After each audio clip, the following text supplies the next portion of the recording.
Stranger Stories.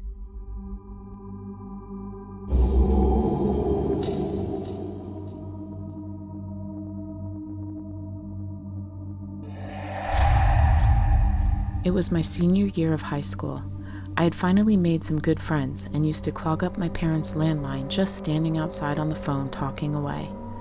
We had a ranch-style house with a fairly long driveway, and across the street from my house was a giant field. So if you stood on the driveway of my house, looking across the street, there was nothing but empty field as far as you can see. At the end of the driveway was our mailbox, which stood next to the only street light on the block. One night, I was standing at the end of my driveway, talking on the phone to a friend, and my mother kept popping her head out the front door, complaining for me to get off the phone and come inside, as it was late. Me being a teenager, I gave her the "give me 5 minutes" line multiple times, and kept talking. At some point, I started hearing my name being called again. Only this time, it was more of a loud whisper, like when you are quietly trying to get someone's attention. I distinctly remember saying to my friend something along the lines of, "Oh my God, she's yelling at me again," and kept talking. I heard my name being called again. I ignored it and kept talking. I hear, "Come over here." I turn around and realize the front door is closed. That's pretty odd, I thought to myself. I said bye to my friend and headed inside. I get inside and complain to my mom that she didn't have to keep yelling at me. She could have just allowed me to finish my call, to which she responded that she hadn't stuck her head outside in like an hour. Hours later, at around 2 a.m. while in my room watching a movie, I got up and headed to the kitchen to make some food. My mom, who had heard me in the kitchen, yelled from the bedroom to make sure that the front door was locked before I went to bed. I walked out of the kitchen and headed to the front door, making sure it was locked. The front door was one of those that had frosted glass in the center, so that you could look through it clearly in tiny sections. I did what I normally do and looked through one of the tiny clear sections, and habitually looked at the street lamp at the end of the driveway. I couldn't see the street lamp. For a split second I thought maybe the light was out, until whomever was standing on the other side of the glass moved to the side. I sprinted to my parents' room, waking my dad and telling him what just happened. He got out of bed with my mom, grabbed a bat, and went outside to check. They didn't find anything. Nervous and afraid, I go to bed. Next morning, I wake up and head to my car to go to school. The driver's side door was slightly open. I figured I had just moronically left it open the night before. School ends and I get home to find a police car in my driveway. Apparently, someone had broken into our garage overnight and stole everything of worth. Not only that, the person had robbed several other homes on our block over the course of the past week.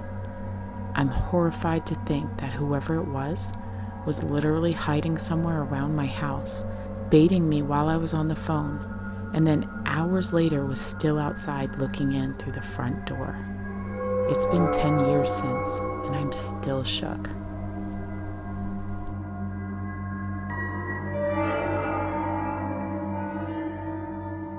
This story took place a few years ago. To this day, I still wonder what could have happened if it ended differently.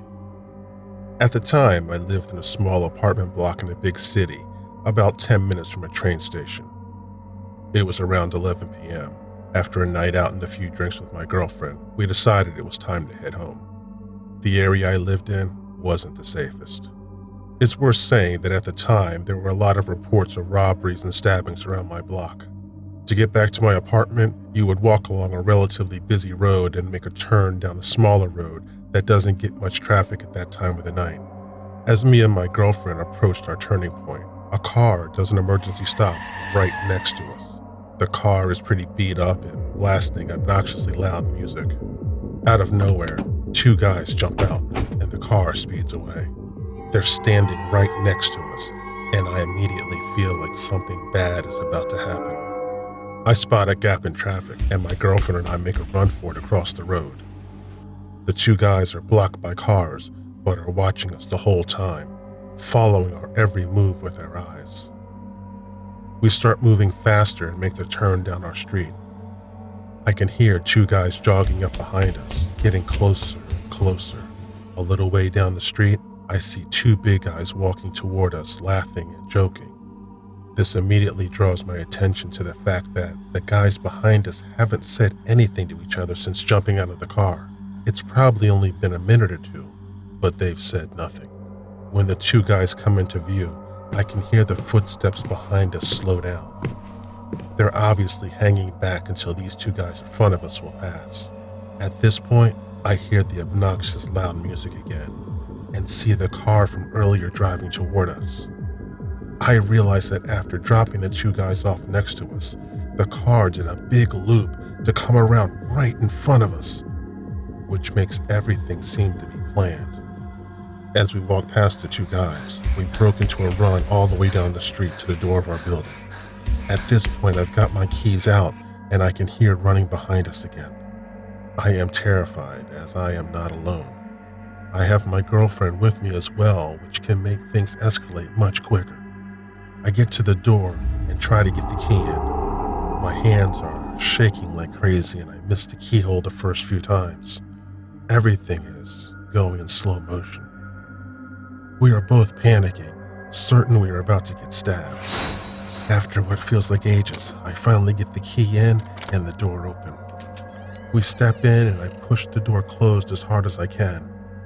My door has one of those anti-slam hinges, so as I'm pushing, it's closing really, really slow. I can see the two guys speeding towards the front door. We manage to get the door closed and run off down the corridor out of sight. We get into my apartment and make sure to keep the light off, just in case the guys are still outside trying to figure out which place is ours.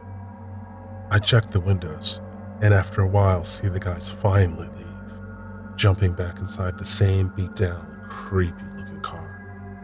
We never took this path home ever again.